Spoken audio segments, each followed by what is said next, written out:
آدمان ای آدمان ای آدمان، مردمی زحمتکش و پر ارمان، سال نو بر کشوری ما آمده است، مژده آمد بر زمین از آسمان.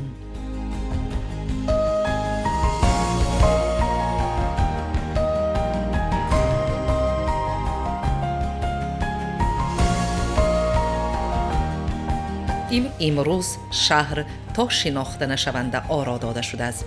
ارچه سال نوی در تمام گوشه و کنار دیارمان دل خلق را شاد می‌گرداند. از چهار طرف صدای موسیقی و سرود به گوش می‌رسد. سرایندگان نامی ولایت، جماعت‌های دهنکی خلق فولکلور، جوانان با سرودهای دلنشین دل حاضران را شاد گردانده به همه کیفیت ایدانه را تقدیم کرده، مردم سال میلادی نوی 2019 را با کیفیت کلان پیشواز گرفته ایستادند. علل خصوص صحنه‌چه‌های افسانوی، قهرمان‌های افسانوی به کودکان خرسندی می‌بخشد. بینندگان گرامی، من چنان دیده ایستاده ایم در نزد رسته بخارا، ناحیه بخارا ایستاده ایم و چنان دیده ایستاده ایم دسترخوان پر از ناز و نعمت‌ها با طعام‌های ملی مردمی آرا داده شده است. حالا من می‌خواستم صحبت را به یک از این ناحیه بدهم. اما با سال نو مبارک شود. انا حاضر سال نو دسترخوانش تهیه کردیم. انا دستم اوندانچه حرکت کردیم. اما با همین سال نو بخت بیارد، اومد بیارد، خاندان همه فیض برکه عطا کند. سال 2018 سال گذشتگی بر حیات شما چی نقش گذاشت؟ چی نمیگری؟ ما همین روز سر روز همین دستم با هنر درآمد است. همین نوگری میشد. روز سر روز کارم زیاد است. روز سر روز نو کار یاد کردیم. دامو همین نوگری همین ایجاد همین.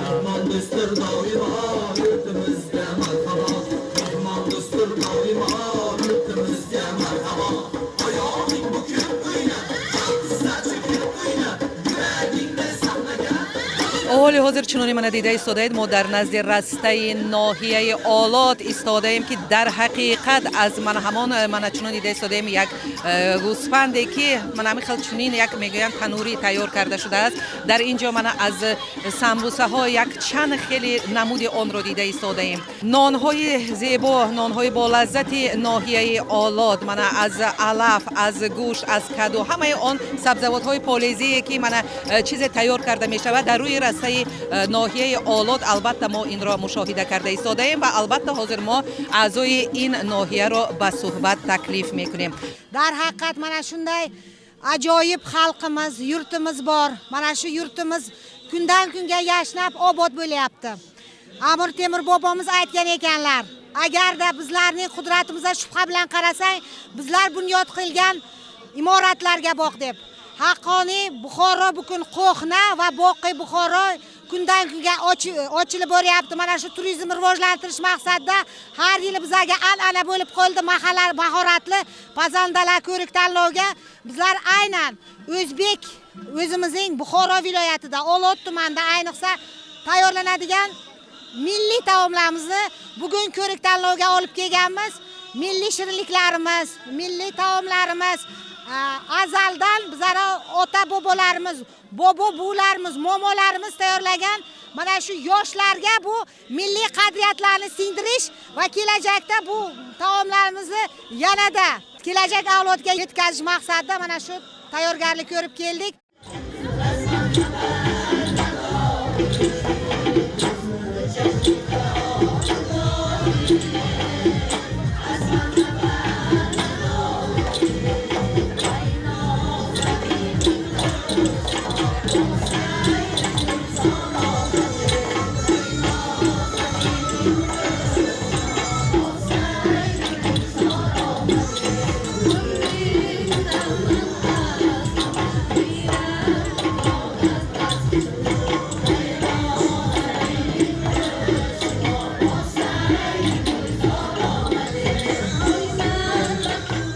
در حقیقت من بینندگان گرامی من خودم حاضر یک پارچه گوشت آن را خوردم. در حقیقت من همه خیلی محصولات هایی که در درون خمیری که ورقی فطیر من خمیر عیناً سمسم می باشد، حقیقتا همه محصولات ها پختگی و چون دیده ساده من خمیر پایانی و خمیر بالایی هم خیلی خوب پخته شده است.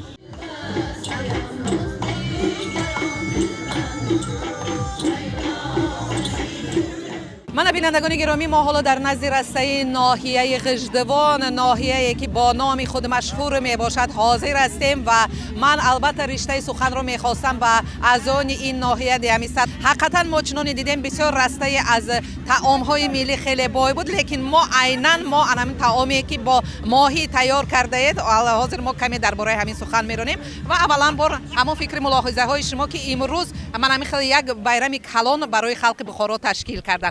کیفیت ها چه خیلی؟ کیفیت ها زور. بیرم در همه مبارک شود میگوییم.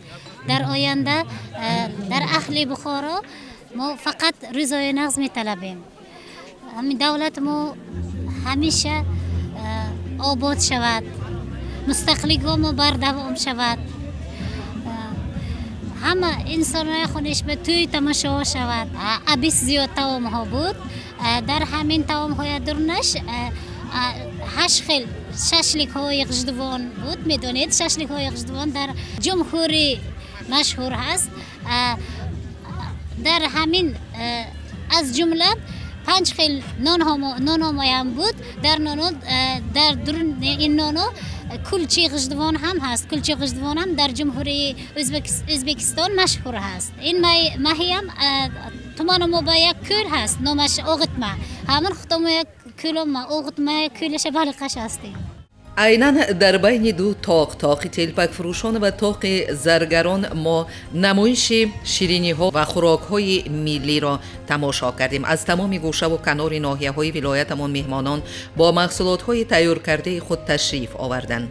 رسته های پر از ناز و نعمت و طعام های ملی، شیرینی ها پیشکش خلق کرده شد. چنان حاضر شما دیده ایستادید این کدویی که در درون آن عیناً کباب ملی پخته شده است. البته این از طرف خادمان طربخانه باغ جنت فیض تیار کرده شده است. بیایید حالا عیناً از همان آشپزی که همین کدو رو و همون کباب رو که در درون آن تیار کرده است کمی یک معلومات میگیریم. البته خیلی نمودی تیار کرده، خوراک تیار کرده شما زیبا، من باوری دارم که آن خیلی با لذت می باشد. و شما این رو چطور تیار کردید و در چند دقیقه آن تیار شد؟ tak این با 15-20 minut تمام شد. tak این ملی کباب عین تو این در دخوفکه تیار میشه؟ در دخوفکه تخمه شد. درنش بین گوشت، کارتوشکا، سبزی است. ما هم باید تاکرگه. من شما همیشه یک جای می اندازید می یا نه یک جای انداخته دخوفکه میمونه میپزد. دورنی کدوی خالی میکنید؟ نه دورنی کدو خالی میشد. این انداخته همه چیز محصولات مونده میپزونیم. اکنون گویید این رو چطور استعمال میکنن؟ الهیده طبقچه با میگیرن می یا یک جای؟ هم کارت برده تحلیل مونده استعمال میکنیم. چنان ما شاهد آن گشتیم. حقیقتا این طرف من رسته هایی که از طرف طربخانه های شهر بخارا پر از محصولات های با لذت در اینجا من پیشکش خلق بخارا کرده شده است و عیناً آن محصولات من ما ششلیک میگوییم. یکی از طربخانه های من خیلی شناخته طربخانه چینار، من در اینجا طربخانه بخت من محصولات های خود را پیشکش خلق، من طربخانه باغ جنت فیض. چنان من حاضر ما یک جایه ما درباره طعامی تیار کرده با کدو من حاضر پیشکش شما کردیم، تماشا کرده ایستاده ایم.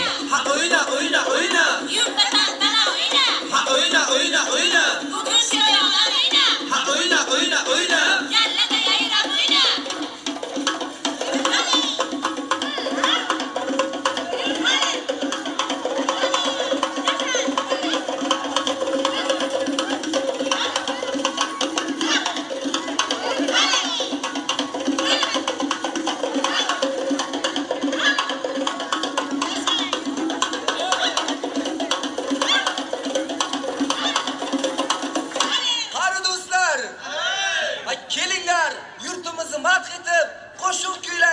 Tezsiz maftunkor maskan, O'zbekiston san vatan, O'zbekiston san vatan, dunyoga mashhur vatan. Qayda bunday burchaman, ko'zim nuri san vatan, qayda bunday burchaman, ko'zim nuri san vatan. Elingda fido jondan, sheru doston san vatan, elingda fido jondan, sheru doston san vatan. Moxtobon qullasin, baxt iqbolga yo'llasin, moxtobon qullasin, baxt iqbolga yo'llasin. Mehmon do'st maskanim san, bag'ing yashnab gullasin, mehmon do'st maskanim san, bag'ing yashnab gullasin. Qayda bunday burchaman, ko'zim nuri san vatan, qayda bunday burchaman, ko'zim nuri san vatan. Elingda fido jondan, sheru doston san vatan. بینندگان گرامی، آن چیزی را که حاضر شما دیده ایستادید این همه ناز و نعمت‌هایی که از طرف اعضایان شهر کاگان من این راسته آرا داده شده است و چنان دیده ایستادیم. البته همه آن طعام‌های ملی که من حالا در بالای میز هست. ما حالا یک نظری ما دقت ما را به خود یک طبق کلان آش که در اینجا گذاشته شده است به خود جلب نمود و بیایید حالا ما سخن نوبتی را مخصوص به آن آشپزی که این آش را تیار کرده است من چنان دیده ایستادیم در اینجا ایستادن سخن را به اون کس میدیم. من همیشه امروز آش‌های با لذت را پیشکش خلق بخارا کردید و من چنان دیده ایستادیم حقیقتا این راسته بوی از طعام‌های ملی می باشد. من اکنون با تماشابینان کمی درباره منمون محصولات‌هایی که به اینجا شما صرف کردید سخن می‌کردید. من چنان دیده ایستادم غیر از گوشت و برنج من نخود در اینجا تخم بدانه هستی. من در اینجا oshi sofi bu o'zimizni eski udumlardan qolgan oshimiz. Ana to'y oshi. Bu oshda ana mol go'shtidan solingan, qazi solingan va bedona tuxum. Ana dumba solingan. Ana to'ylarimizda, ma'rakalarimizda ana shunday oshlarimizni pishirib xalqimizga yetkazamiz. ما شنیدیم که شما در پایتخت در شهر تاشکند من خیلی یک جای بلند را نایل گشتید با آردین من مکافات چطور این آزمون Toshkentda, Ko'rikda hamma oblastlarimiz qatnashdi. Biz ham Kogondan, Buxorodan borib qatnashib, ana sofa oshi pishirib, ana birinchi o'rinni olib, medallar olib kelyapmiz. بخارا لباس‌های سال نوی خود را به بر کرده است. همه با جشن سال نو برآمدند. انا امروز بخارای شریفمون و هم تو خوشروی bayram ana اینجا به مدنیت مرکزش خودشون کنسرتاشون موندگی فولکلور کنسرتو اشرا و رقص ما همین دیده بسیار خرسند شده همین کیفیت آدمای دماغش چاق خرسند تماشا کرده گشتیم. این گواهی چی را می‌دهد اینجا آسودگی وطن؟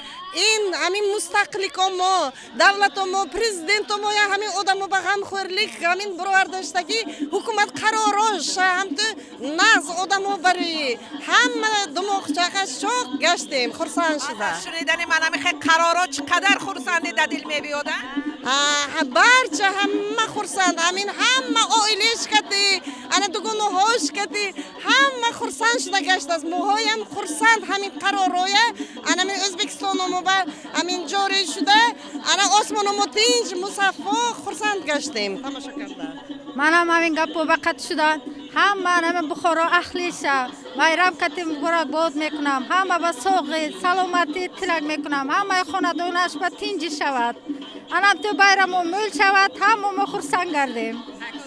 این سال نه همه با خرسندچیلیک خوشخبر فیض برکه بیارد خاندانا با. من خدا جان امروز بخارا باز یک ایدی کلان دارد من چنان دیده ایستادم. شما با سیلین برآمدید با کی آمدید به اینجا؟ با خواهرم اومدم دور زدیم همه دماغش چاق همه خرسند گشتین ما هم جدا هم خرسند شدیم این حیات ما اینم نقش شود هم وقت دنیا تین شود این bayram همه مبارک شود.